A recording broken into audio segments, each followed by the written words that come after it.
మహిళలు ఎక్కువ సమయం గడిపేది వంటగదిలోనే.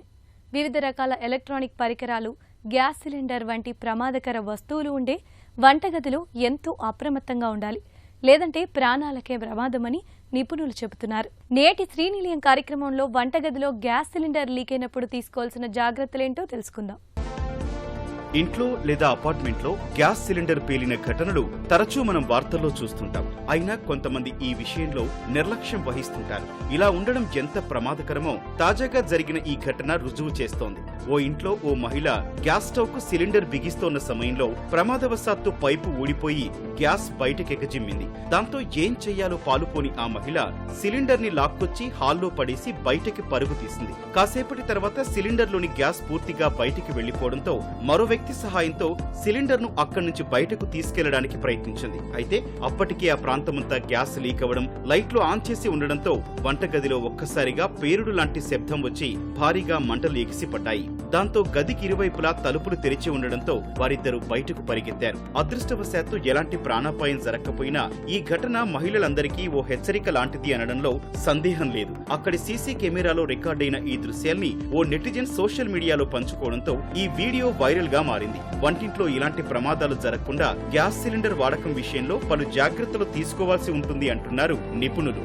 వంట చేస్తున్నప్పుడు మినహా ఇతర సమయాల్లో సిలిండర్ రెగ్యులేటర్ ను ఆఫ్ చేసి ఉంచడం మంచిది. కొత్త సిలిండర్ అయితే దానికి క్యాప్, సీల్ బిగించి ఉంటాయి. అయితే దాన్ని వాడే క్రమంలో సీల్ తొలగించి క్యాప్ ఓపెన్ చేస్తాం. ఇలా ఎక్కువ సమయం పాటు ఉంచడం కూడా సరికాదంటున్నారు నిపుణులు. అలాగే క్యాప్ తొలగించాక సిలిండర్ నుంచి ఏదైనా లీకేజీ ఉందా అన్న విషయం కూడా 1-2 సార్లు చెక్ చేసుకోవాలి. ఒకవేళ ఉంటే సంబంధిత డీలర్ ని సంప్రదించాకే సిలిండర్ వాడకం ప్రారంభించడం మేలు. ప్రభుత్వ గుర్తింపు పొందిన అధికారిక డీలర్ల వద్ద నుంచే సిలిండర్లు కొనుగోలు చేయాలి. అలా కాకుండా ఒక్కోసారి అత్యవసరమని ఇరుగు పొరుగు వాళ్లు, ప్రైవేటు దుకాణాల నుంచి సిలిండర్లు తీసుకుంటుంటాం. అప్పుడు సిలిండర్ పై సంబంధిత అధికారిక ముద్ర ఉందో లేదో చూసుకోవడం ముఖ్యం. సిలిండర్ కొనుగోలు చేసేటప్పుడు దానిపైన ఉండే గడువు తేదీని చెక్ చేసుకోవడం కూడా ముఖ్యమే. ఇందుకోసం సిలిండర్ పైభాగంలో ఉన్న 3 కాలర్స్ ని పరిశీలించాలి. అందులో ఒక కాలర్ పై A, B, C, D ఈ 4గింటిలో ఏదో ఒక లెటర్ ఉంటుంది. ఇవి 4 త్రైమాసికాల్ని సూచిస్తాయి. ఈ అక్షరాలతో పాటు సంవత్సరాన్ని కూడా ఆ కాలర్ పై మెన్షన్ చేస్తారు. అంతేకాదు కొన్నిసార్లు మనం కొన్న సిలిండర్ పాతబడిపోయి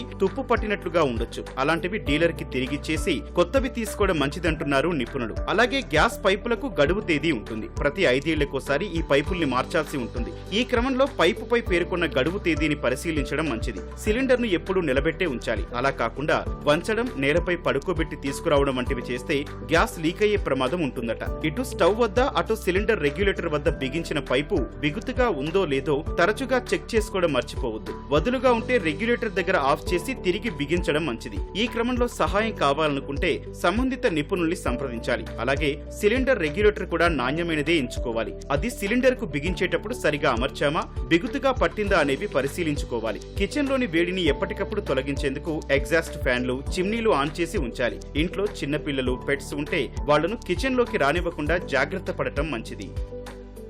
ఈ గ్యాస్ లీకేజ్ అనేది రెగ్యులేటర్ బంద్ చేయకపోవడం కారణము. రెగ్యులేటర్ వండిన తర్వాత రెగ్యులేటర్ బంద్ చేయాలి. బంద్ చేయకపోతే ఆ గ్యాస్ అనేది లీకేజ్ అయిపోయి వాచర్ లేకపోవడము, అక్కడ రెగ్యులేటర్ దగ్గర లీకేజ్ అయ్యి ఇల్లంతా స్ప్రెడ్ అయిపోవడము, ఇల్లంతా మొత్తం కంప్లీట్ ఇల్లంతా స్ప్రెడ్ అయిపోయి మీరు ఎక్కడైనా బయట వెళ్ళిన తర్వాత వచ్చే లోపల మొత్తం గ్యాస్ అంతా ఇల్లంతా స్ప్రెడ్ అయిపోయి ఉండడము. మీరు ఇంట్లోకి వచ్చిన తర్వాత అక్కడ మెల్లగా డోరు ఓపెన్ చేసి స్విచ్ బోర్డు దగ్గర కానీ అక్కడ చేయి వెళ్ళకూడదు. లైట్ కానీ ఏసీంది బంద్ చేయకూడదు. ఈ రెండు ప్రయత్నాలు చేయకూడదు. అక్కడ నీకు 2 ఫీట్ల హైటు 2 ఫీట్ హైట్ ఉంటుంది కాబట్టి మన కింద పడుకొని డోర్స్ అన్నీ కంప్లీట్ విండోస్ అన్నీ ఓపెన్ చేసి పెట్టాలి. ఓపెన్ చేసి రెగ్యులేటర్ దగ్గరికి వెళ్ళి రెగ్యులేటర్ బంద్ చేసి ఆ సిలిండర్ తీసుకొని మిద్దపై కానీ అక్కడ ఓపెన్ ప్లేస్ కానీ దాన్ని పెట్టేస్తే మనకు ప్రమాదము తప్పుతుంది. పిండి పదార్థాలు ఇంట్లో మనము పండుగలు వస్తున్నాయి కాబట్టి, ఫెస్టివల్స్ వస్తున్నాయి, అవన్నీ మనము చేసుకుంటాం కాబట్టి ఈ ఒరిజినల్ రెగ్యులేటర్ తీసేసి డూప్లికేట్ రెగ్యులేటర్ తీసుకొచ్చి దాన్ని ఫిట్ చేయడం కానీ, పిండి పదార్థాలు వంటలు వండుతుంటారు. వండినప్పుడు అది ఆ రెగ్యులేటర్ అనేది ఒరిజినల్ కాదు కాబట్టి అది ఒకటేసారి దాని నుంచి వదిలిపెట్టేస్తుంది. వదిలిపెట్టగానే అక్కడ గ్యాస్ లోపల స్ప్రెడ్ అయిపోతుంది. అట్నే మంటలు అంటుకుంటున్నాయి.